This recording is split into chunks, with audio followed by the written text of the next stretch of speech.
Bismillahirrahmanirrahim. Assalamualaikum warahmatullahi wabarakatuh. Anak-anak semua, sebelumnya mari kita mulai dulu pelajaran pada pagi hari ini dengan membaca Bismillahirrahmanirrahim. Pada pagi hari ini Bapak ingin menyampaikan materi kelanjutan dari materi yang kemarin, di mana kemarin Bapak sudah sampaikan bahwa di bidang seni budaya itu terbagi menjadi 4 macam pokok bahasan. Yang pertama adalah seni rupa, kemudian seni musik, seni tari, dan yang terakhir seni teater. Dalam materi kemarin ini kita sudah membahas tentang seni rupa. Nah, seni rupa itu apa sebenarnya pengertian dari seni rupa? Nah, kita ulang kembali materi kemarin tentang seni rupa, yaitu seni yang penikmatannya dengan indera penglihatan. Nah, itu disebut seni rupa, atau yang biasa dikenal dengan istilah seni visual. Jadi penikmatannya dengan penglihatan, maka istilah lainnya disebut visual ya, dengan indera, karena lain dengan seni tari. Kalau tari kan juga penglihatan juga, tapi juga di samping penglihatan kan juga ada pendengaran, yaitu bagaimana kita menikmati gerakan, kemudian juga mendengarkan irama dalam mengiringkan tarian tersebut. Begitu juga seni musik. Kalau seni musik itu lebih pada pendengaran atau audio. Untuk seni rupa nanti kita bahas dulu tentang pembagian ya. Jadi seni rupa ini atau seni visual itu dibagi menjadi 2. Ada seni rupa 2 dimensi, ada seni rupa 3 dimensi. Jadi seni rupa 2 dimensi itu seni yang hanya terdiri dari 2 unsur ya. Jadi ada panjang dan lebar.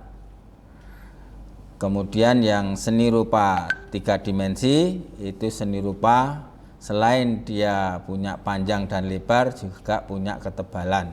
Ya.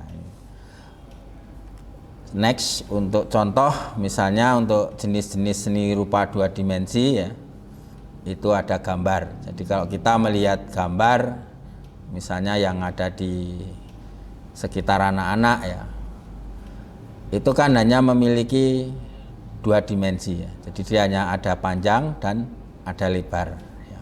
Kemudian selain gambar juga lukisan. Nah, lukisan yang dipajang itu juga terdiri dari 2 dimensi ya. Jadi ada 2 yaitu panjang dan lebar. Begitu juga contoh yang lain adalah sketsa ya. Itu untuk contoh dari karya seni rupa 2 dimensi. Kemudian kalau karya seni rupa 3 dimensi, karena nanti yang Bapak bicarakan itu yang 2 dimensi ya, nanti kita lanjutkan ke unsur-unsur seni rupa 2 dimensi, tapi sebelumnya kita ketahui dulu untuk yang seni rupa 3 dimensi, yaitu seni rupa yang memiliki 3 dimensi. Itu ada panjang, ada lebar, ada ketebalan. Contohnya banyak di sekitar kita. Misalnya meja, kursi, ya. Kalau dalam karya seni ya patung itulah. Meja ukiran itu juga masuk dalam bidang seni ya, meja ukiran, almari. Ya. Nah, itu yang 3 dimensi. Yang banyak itu ya patung, termasuk karya bangunan, misalnya candi. Ya. Jadi kalau anak-anak melihat candi, itu kan dia selain punya panjang, lebar juga punya ketebalan ya. Itu yang disebut dengan seni rupa 3 dimensi ya.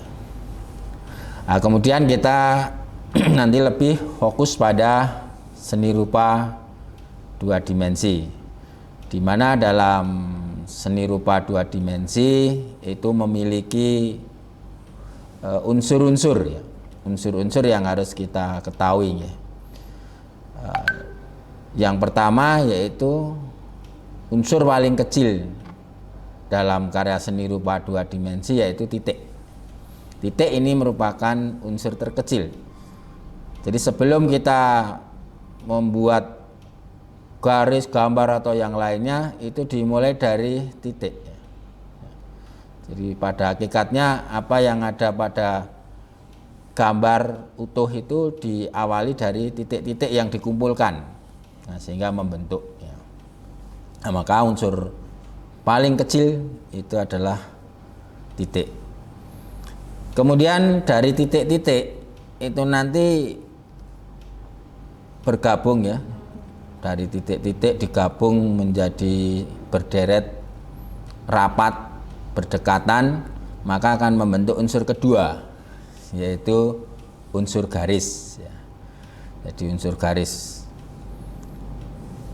Nah, dari garis itu nanti kalau digabung-gabung maka akan terbentuk yang kita sebut dengan bidang ya. Jadi dari garis kita gabung-gabungkan akan membentuk sebuah bidang. Kemudian dari bidang yang ada kita gabung, dari bidang-bidang tersebut nanti akan terbentuk yang namanya gempal ya. Gempal atau orang juga menyebutnya bentuk ya.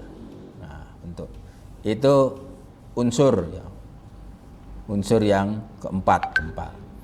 Kemudian juga ada unsur tekstur, di mana tekstur ini adalah nilai raba sebuah permukaan benda ya. Jadi kita ketahui bahwa setiap benda itu memiliki tekstur yang berbeda-beda. Misalnya kulit kayu ya. Kulit kayu mahoni lah, kalau di daerah saya itu ada wet mahoni itu. Itu teksturnya kasar ya. Tapi ada juga yang teksturnya halus. Misalnya batang pisang itu bisa juga ya dikatakan teksturnya halus ya. Ketika Anda lepas kalau bahasa Jawanya dikelentek ya, itu kan ada nanti batangnya itu permukaan teksturnya halus, kita raba itu halus. Ada juga tekstur lembut. Tekstur lembut misalnya kulit bayi itu ya. Jadi kenapa bayi itu kalau disentuh kok rasanya lembut ya, itu tekstur kulitnya lembut ya. Itu tentang tekstur. Jadi nilai raba sebuah permukaan. Jadi dimanapun Anda melihat benda pasti punya tekstur sendiri-sendiri ya. Kemudian selain tekstur, unsur berikutnya adalah unsur warna. Nah, warna. Di unsur warna ini adalah unsur yang sangat pokok dalam bidang seni ya. Di kita ada warna primer, ada warna sekunder nanti jenisnya ya, warna tersier dan seterusnya. Nah, ada tiga warna pokok ya, misalnya ada merah, biru, ya, kuning. Nah, dari warna-warna itu kalau kita campur nanti bisa menjadi ribuan warna. Nah, itu tentang warna itu juga termasuk jadi unsur seni rupa 2 dimensi ya. Kemudian unsur yang lain adalah gelap terang. Nah, gelap terang ini dipengaruhi oleh faktor cahaya ya. Ya, jadi faktor cahaya. Jadi menunjukkan arah cahaya itu nanti diwujudkan dari gelap terang. Next. Nah, ini ada beberapa contoh unsur garis ya. Ada garis lengkung, ada garis bergelombang atau sering disebut garis dinamis ya, berkelok-kelok.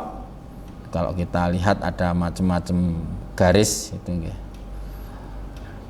Nah, sebenarnya kalau kita lihat di sekitar kita ini semuanya disusun dari atau unsurnya bisa dibentuk dari garis ya, dari garis ya.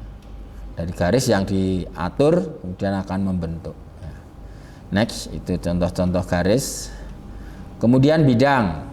Nah, ini bidang, contoh bidang. Ada bidang lingkaran. Nah, di alam itu kita banyak menemukan ya contoh bidang yang dalam bentuk bidang lingkaran. Misalnya mata.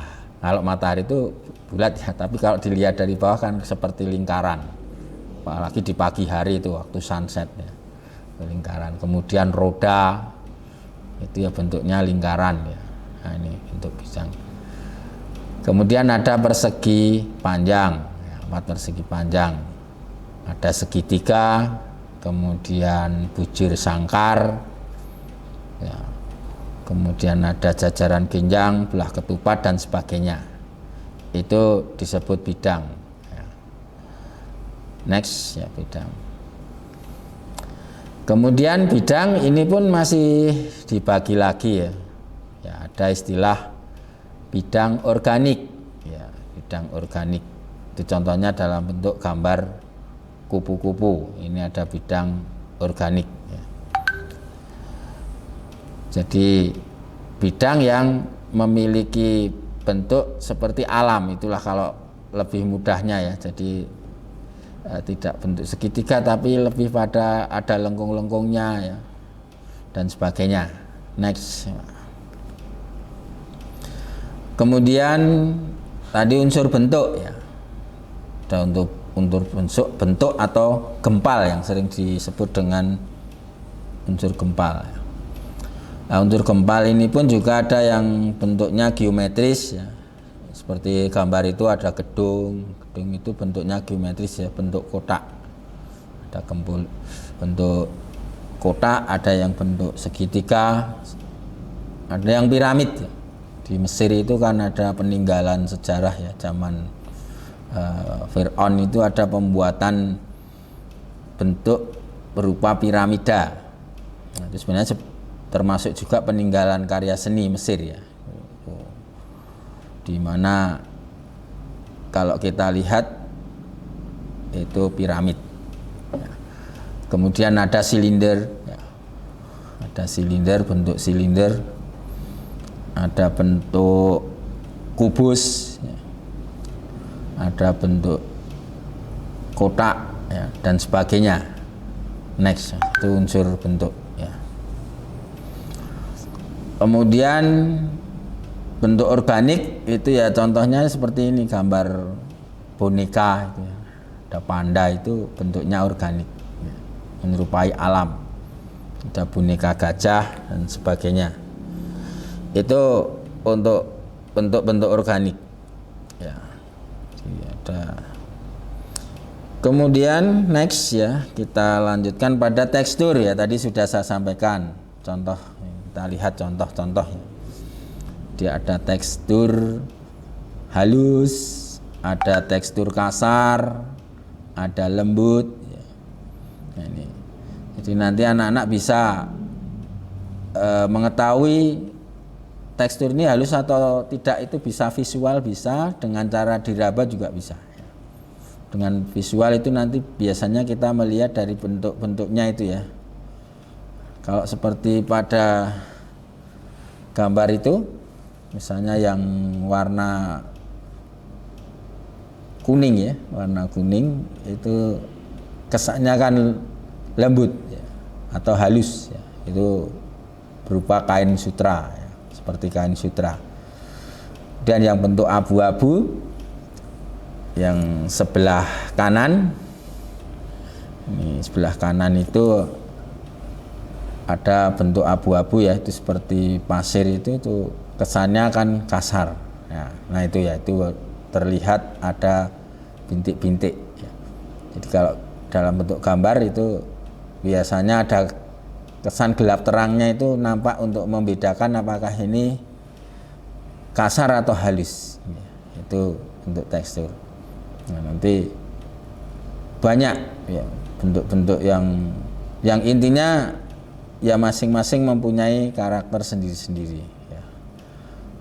Kalau di alam ini yang bentuk halus tadi sudah kami sampaikan ya, ada batang pisang. Kemudian yang bentuk kasar ya batu-batuan, itu padat, itu kasar. Next. Kemudian warna, tadi ada unsur warna ya. Jadi warna ini memang unsur yang utama dalam karya ya. Jadi kenapa sesuatu itu terlihat indah itu salah satunya karena faktor unsur warna ini.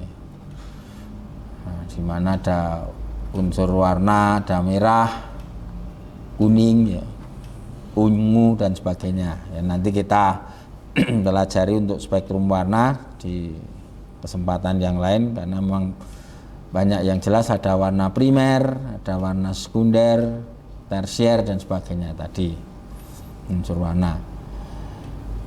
Jadi kalau kenapa semua bisa terlihat bagus, itu kan memang faktor warna juga ya. Jadi ada bisa nampak daun itu kelihatan indah karena ada warna. Bunga pun bisa kelihatan indah karena unsur warna juga. Bahkan mungkin dalam pelajaran biologi itu ya, ada binatang itu yang kupu-kupu lah itu, dia bisa menangkap bunga itu dari warna ya, dan sebagainya. Next itu tentang unsur warna ya. Kemudian unsur gelap terang ya. Unsur gelap terang, nah ini seperti gambar itu, ada gambar buah. Nah, unsur untuk menentukan gelap terang ini bisa dengan cara arsir ya. Kalau dalam karya seni nanti arsiran, semakin pekat pewarnaan arsirannya, maka akan nampak benda itu semakin terkesan gelap. Itu unsur gelap terang. Jadi kita bisa mengetahui mana arah cahaya, itu juga di faktor dari unsur gelap terang.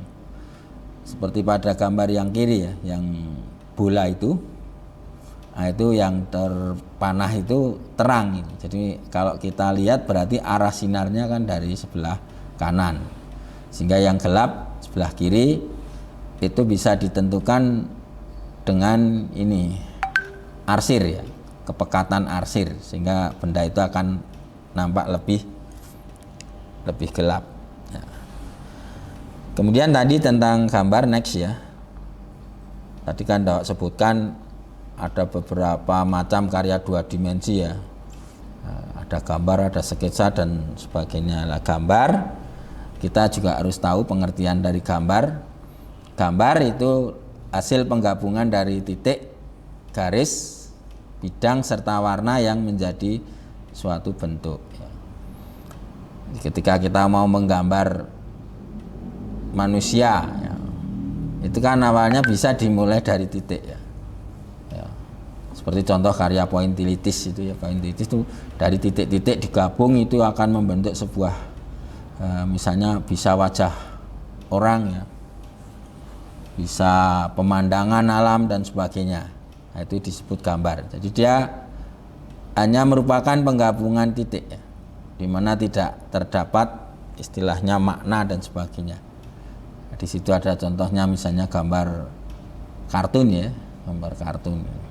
Next, nah ini juga contoh dari bentuk gambar ya. Ada bentuk gambar semacam itu, ada seperti bambu. Kemudian lukisan ya. Nah, tadi ada juga lukisan ya. Kalau lukisan ini dengan gambar apa bedanya ya? Nah, kita tahu dulu definisinya ya. Jadi pengertian lukisan, pembabaran ide dan kreativitas dalam bentuk karya dua dimensi dengan media kanvas. Ada yang mengatakan seperti itu.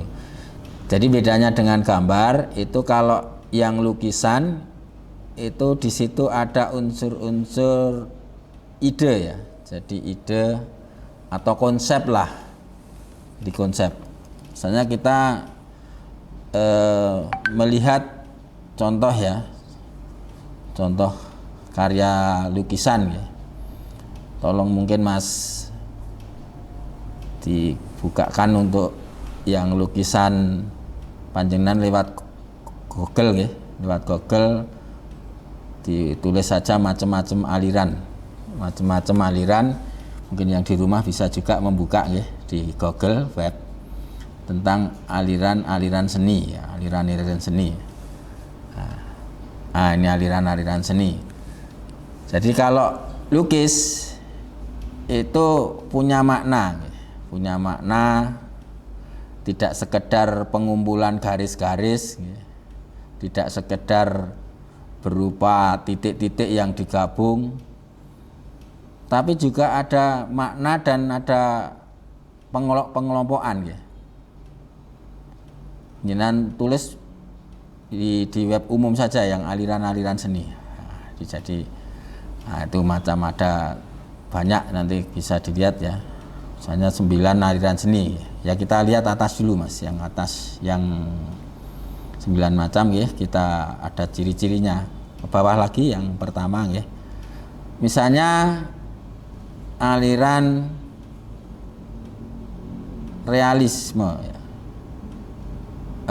Renaissance itu, kalau Renaissance yang aliran-aliran aja Mas, yang 12 macam aliran. Mungkin di web ada 12 macam aliran ya. Dibuka ya, itu kita lihat satu persatu ya. Yang pertama, jadi untuk bisa nanti paham untuk gambar ya kita kenal dulu, untuk bisa mengetahui apa itu lukisan ya. Jadi kalau lukisan itu kan ada makna ya, seperti aliran realisme ya. Jadi aliran realisme itu aliran yang konsep atau pemikirannya diambil dari kenyataan ya, kehidupan sehari-hari. Nah, di situ ada gambarnya. Ada lagi nanti terus di mana ciri-cirinya tadi Mas, ciri-cirinya ya. Ciri-cirinya kebanyakan menampilkan tentang kehidupan sehari-hari. Jadi ada makna di situ. Ya. Ya. Kemudian lukisannya apa adanya ya. Kemudian menyatu objek satu dengan objek lainnya ya, itu aliran. Dan ada aliran surrealis ya. Itu juga ada konsepnya ya. Ada konsep di mana aliran surrealisme itu kaitannya dengan dunia fantasi. Jadi objek gambar yang diambil itu adalah hal-hal yang merupakan alam impian ya. Ada istilahnya misalnya jam karet ya, jam dibuat seperti karet melentur ya. Kemudian mungkin nanti ada penggabungan bentuk-bentuk binatang ya. Kepalanya itu misalnya kepala singa tapi badannya ikan, ekornya juga ikan. Jadi satu objek yang konsep pemikirannya itu ada ya. Jadi dalam artian impian ya, pemikiran yang tidak realis. Jadi semuanya adalah penggabungan dari penemuan-penemuan ide. Nah ini tidak logis, kadang-kala tidak logis, tidak nyata. Aliran berikutnya next ya mungkin. Nah ini aliran romantis ya. Beda dengan gambar ya. Kalau gambar kan letterlek apa adanya, tapi kalau aliran lukisan itu ada makna ya. Seperti ini ada aliran realisme, romantisme ya. Nah, di mana aliran romantis itu lebih mengedepankan tentang hal-hal yang sifatnya indah, fantastik dan luar biasa. Jadi itu aliran romantis. Tokohnya kalau di Indonesia Raden Saleh. Raden Saleh itu banyak menampilkan lukisan-lukisan yang berbau romantisme ya. Jadi romantisme itu bukan berarti hal-hal yang sifatnya itu love, percintaan, dan bukan ya, tapi sesuatu hal yang dahsyat, yang mengerikan itu pun bisa disebut sebagai romantis ya. Contohnya lukisan rakit Medusa. Jadi rakit Medusa itu digambarkan di situ sebuah perahu yang terhempas oleh badai, sehingga di situ dilukiskan orang-orangnya ada yang terlempar, bajunya sobek sampai itu ada yang jatuh dan sebagainya. Ya, mungkin nanti bisa dilihat sendiri oleh anak-anak di rumah. Judulnya lukisannya rakit Medusa ya. Di situ gambaran sesuatu yang dahsyat ya. Nah, jadi kita harus menghilangkan istilah romantis itu bukan mesti hal-hal yang indah-indah ya. Bahkan sesuatu yang mengerikan pun bisa masuk dalam romantisme. Raden Saleh itu juga begitu, menampilkan hal-hal yang lebih fantastis dan indah. Sifatnya bisa berupa pemandangan alam, tragedi, atau kejadian sejarah. Mungkin anak-anak pernah lihat lukisannya Raden Saleh, penangkapan Diponegoro ya. Di situ juga termasuk salah satu aliran romantis ya. Mungkin penangkapan Pangeran Diponegoro. Nah, ini contoh-contoh aliran romantis yang dibuat oleh pelukis Indonesia yaitu Raden Saleh. Di situ banyak menampilkan hal-hal yang sangat fantastis nih. Ada di situ perburuan banteng di Jawa, ya, perburuan banteng, kemudian ada juga singa, ya, perkelahian singa, kemudian ya sifatnya itu bisa berupa tragedi itu kejadian yang luar biasa. Seperti penangkapan Pangeran Diponegoro itu kan juga sangat tragedi. Ya nanti kalau anak-anak ingin melihat atau memahami bisa. Sekarang itu alhamdulillah tidak kesulitan kita untuk bisa mempelajari tentang seni ya. Bisa lewat YouTube dan sebagainya itu ya. Diulas di situ tentang tragedi bagaimana Pangeran Diponegoro waktu itu ditangkap oleh tentara kompeni ya, oleh tentara penjajah. Padahal undangan ke Pangeran Diponegoro itu sebenarnya undangan untuk perundingan ya. Tapi penjajah ini licik, akhirnya Pangeran Diponegoro ditangkap ya, dan diasingkan. Nah, itu diabadikan dalam lukisan dan itu merupakan sebuah aliran yang romantis, itu lukisan. Next yang tadi Mas, jadi itu ciri-cirinya, ciri-ciri aliran romantis itu ada ya. Jadi ada mengandung cerita yang dahsyat dan emosional, kemudian penuh gerak dan dinamis, warna bersifat kontras dan meriah, pengaturan komposisinya juga dinamis, mengandung kegetiran dan menyentuh perasaan, kemudian kedahsyatannya kadang melebihi dari kenyataan, yaitu aliran romantis ya, sehingga tidak sebagaimana yang kita bayangkan ya. Jadi kadang dulu memang ketika saya belum mempelajari aliran-aliran itu secara mendalam tuh, begitu mendengar aliran romantis itu yang tergambar sesuatu yang menyenangkan, indah, tentang ya kayak novel percintaan dan sebagainya. Ternyata bukan ya. Jadi pemahaman aliran romantis dengan kata romantis itu sendiri beda ya. Kemudian lanjutnya tadi bawah ini. Kemudian juga ada kalau dalam lukisan itu konsepnya naturalis. Naturalis, di mana naturalis itu diambil dari istilah natur. Natur itu alam.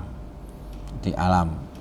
Di mana nanti objek-objeknya lebih kepada pengambilan keindahan-keindahan alam. Bisa pemandangan ya, bisa orang ya, dan nanti bisa kita lihat misalnya aliran naturalis ya. Tuh. Nah ini contohnya gunungan ya. Ini natur, alam. Dia lebih menampilkan sisi keindahan dari alam. Nah, tokohnya di Indonesia itu Basuki Abdullah itu salah satu tokoh di aliran, yaitu ada Basuki Abdullah, Raden Saleh pun juga masuk ya, Gambiranom, Trubus dan sebagainya. Bahkan banyak sekarang itu pelukis-pelukis naturalis Indonesia yang baru ya. Jadi di situ lebih cenderung pada konsep yang diambil adalah keindahan pemandangan alam ya.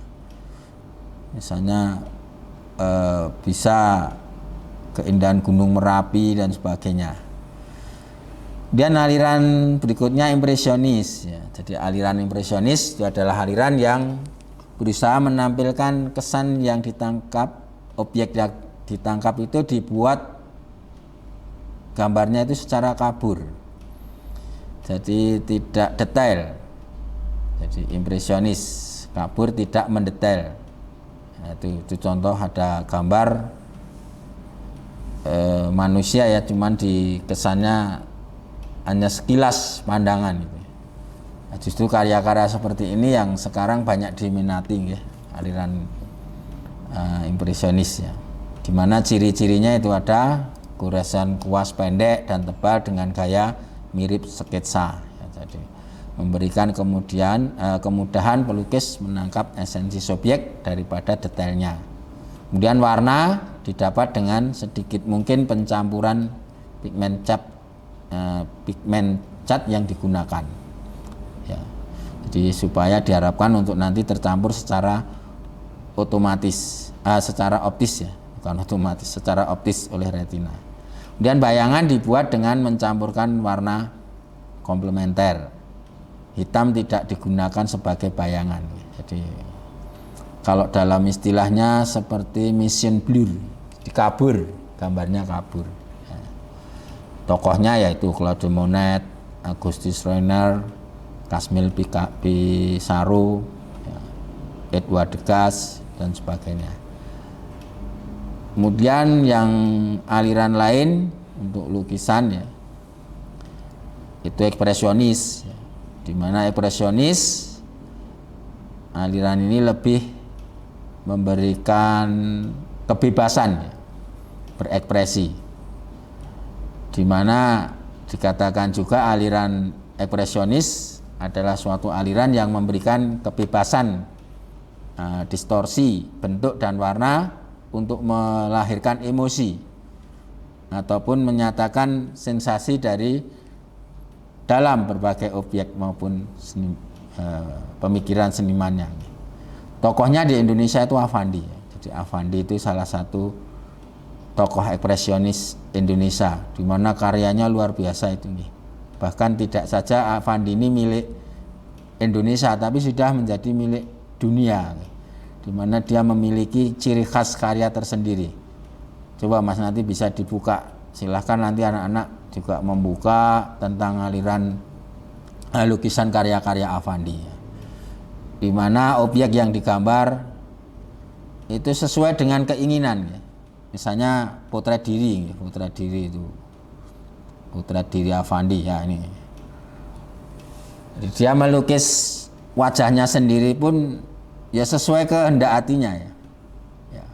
Jadi kadangkala dibuat ya bebas lah karena namanya ekspresionis ya, jadi ekspresi. Seperti anak-anak ya, jadi anak-anak kecil itu usia 5 tahun ke bawah itu sebenarnya gambarannya itu lebih pada mencerminkan ekspresi diri, ekspresi si anak. Nah, kadangkala kan misalnya adik anda yang punya adik kecil ya, yang 5 tahun Anda kasih pensil ya, dia membuat gambar bulatan ataupun gambar coret-coret. Nanti kalau Anda tanya mungkin dia bisa menjawab ya, walaupun orek-orekan enggak diketahui ya. Nanti bisa dicoba di rumah anak-anak yang punya adik usia 5 tahun ke bawah ya. Kasih pensil, kasih kertas, suruh gambar ya.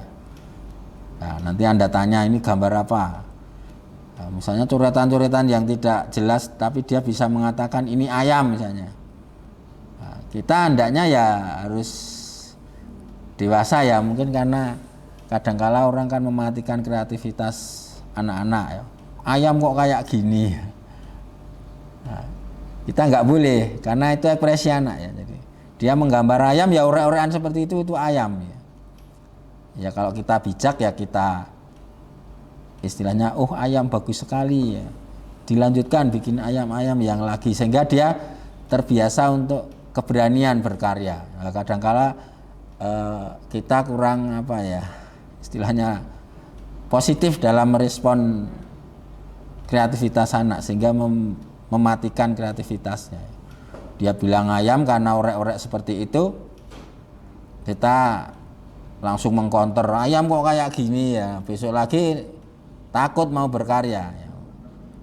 Affandi seperti ini juga ya, beliau itu membuat gambar ya sesuai keinginannya sendiri ya, sesuai hatinya ya.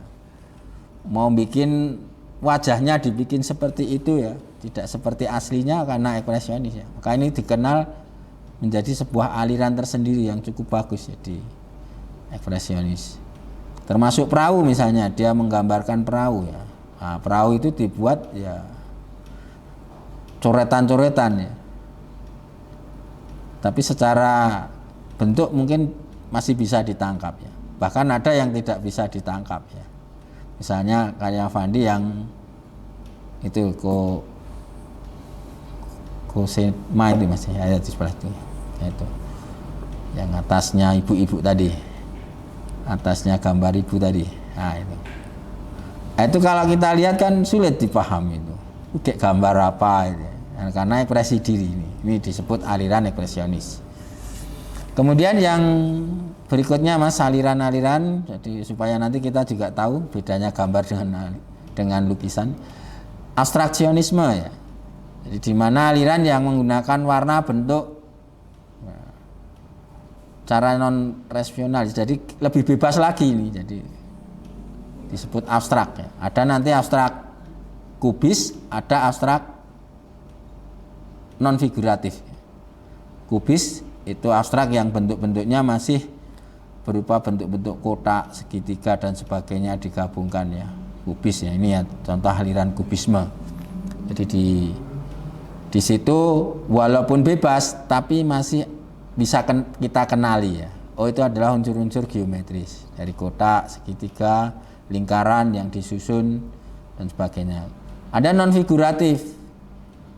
Yang abstrak non figuratif tadi Mas, next. Yang non figuratif itu sudah tidak nampak ya, sudah bebas ya, ya udah itu tadi. Kemudian ada juga aliran dadais ya, aliran dadaisme.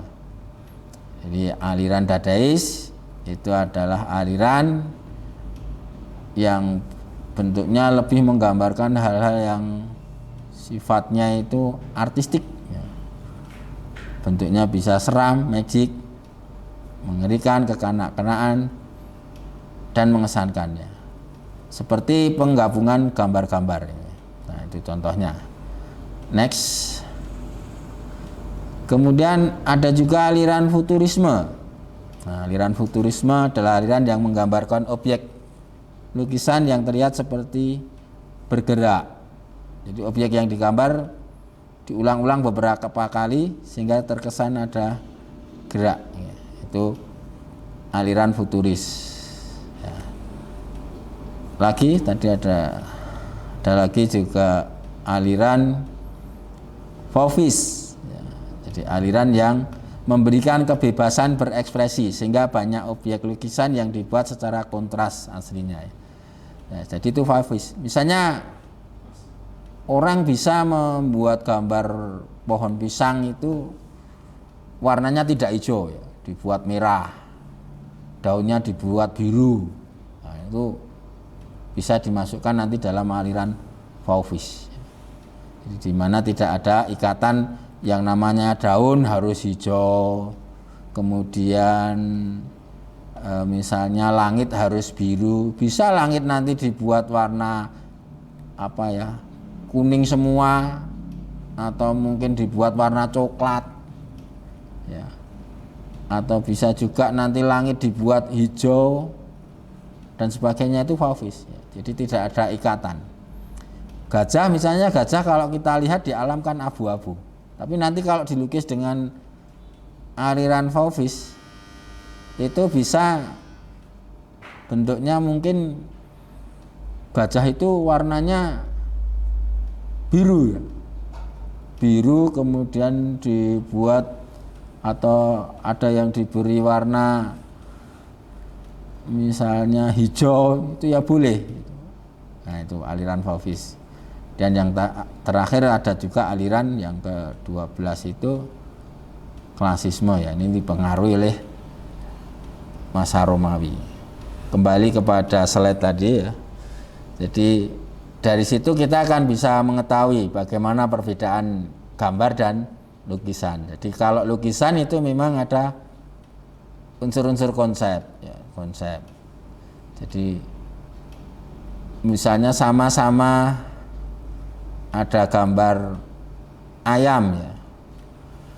Kalau dia sekedar gambar berarti itu ayam ya. Tapi kalau itu nanti lukisan mungkin bisa bermakna lain ya. Bisa bermakna lain. Nah itu. Next untuk ini tadi contoh lukisan. Tadi sudah kita lihat banyak ya. Jadi di situ ada makna yang disimpan, ada hal yang bisa diungkapkan. Seperti di situ kan ada seperti dalam pengadilan dan sebagainya, dalam kegiatan kerohanian dan sebagainya. Nah, itu lukisan. Kalau gambar itu tidak bermakna. Kadang-kala gambar itu ya sekedar hiburan gambar. Ini gambar. Ya. Next. Kemudian sketsa. Apa atau sketsa? Jadi tadi kita kan judulnya seni rupa ya, 2 dimensi ya. Ini sketsa. Ini adalah karya gambar yang biasanya tidak dimaksudkan sebagai hasil karya akhir ya. Jadi sifatnya hanya berupa coretan-coretan sederhana. Itu sketsa. Nanti bisa dilihat di Google, banyak juga sketsa, contoh gambar sketsa. Mas coba nanti bisa anak-anak buka ya, contoh-contoh sketsa. Nah ini di Google itu luar biasa, di sana banyak ditampilkan banyak sketsa. Nah ini contohnya, misalnya gambar sketsa yang gedung itu Mas, yang gedung. Nah ini, jadi dia belum sempurna, belum menunjukkan bentuk aslinya, hanya sekedar coretan-coretan ya, itu disebut dengan sketsa. Ada juga yang mengatakan sketsa itu gambar awal ya, gambar awal. Nah ini di situ banyak contoh-contoh sketsa ya. Nanti bisa anak-anak menjelajah lebih banyak lagi tentang contoh-contoh gambar sketsa. Ini next. Nah, ini contoh sketsa yang bisa kami tampilkan di PowerPoint ya, karena ya hanya sekedar ini contohnya kan gambar becak tidak sempurna. Itu ada gambar becak, ada gambar rumah, ada awan, di situ ada orang juga naik sepeda dan sebagainya. Kita diajak juga untuk berpikir ya. Jadi sketsa itu mencerdaskan juga bagi kita ya, bisa mengembangkan imajinasi kita. Jadi kalau kita menangkap sesuatu bisa kita langsung buat coret-coret lah, itu akan menghasilkan sebuah sketsa. Nah, itu untuk materi macam-macam seni rupa ya. Dan nanti untuk ulangannya silahkan nanti untuk tugasnya ya, anak-anak membuat sketsa suasana pasar ya. Bisa Anda pergi ke pasar kemudian nanti langsung di situ membuat langsung ya untuk pasar. Tadi sudah Bapak sampaikan apa itu pengertian sketsa. Nah, sketsa ini lebih mudah ya, dibanding dengan lukisan dan gambar ya. Karena di situ sifatnya apa yang tertangkap oleh Anda dengan indera, Anda coret-coret, Anda buat ya, misalnya gambar orang ya dicoret-coret seperti itu. Ya, nanti bisa dilihat. Demikian untuk materi pada pagi hari ini yang bisa Bapak sampaikan. Mudah-mudahan anak-anak bisa memahami. Silahkan nanti untuk meningkatkan pemahaman yang lebih jauh. Sekarang ini sudah tidak kesulitan lagi kalau Anda mau mencari materi tentang seni rupa ya, baik melalui Google, melalui YouTube dan sebagainya. Bisa nanti dikembangkan sendiri. Kalau nanti tidak paham ya bisa dikonsultasikan ke Bapak, karena ini masih masa pandemi ya, bisa nanti konsultasi lewat sosmed ya, bisa sampaikan lewat WA atau mungkin juga mau telepon langsung ke Bapak, silahkan. Jadi Anda pelajari sendiri, Anda kembangkan sendiri materi yang ada. Sekaligus sebelum kita tutup, kita berdoa bersama, mudah-mudahan pandemi ini segera berakhir sehingga nanti kita dalam belajar bisa tatap muka sebagaimana ketika saat normal. Demikian yang bisa Bapak sampaikan untuk minggu yang akan datang. Gambar yang tadi saya berikan bisa kita presentasikan, bisa sampaikan ke Bapak, nanti dipresentasikan bersama-sama. Ya. Kiranya itu yang bisa Bapak sampaikan. Semoga anak-anak selalu sehat walafiat, tetap menjaga protokoler ya, di rumah tetap jangan lupa kalau pakai masker ya, utamanya bepergian pakai masker dan sebagainya.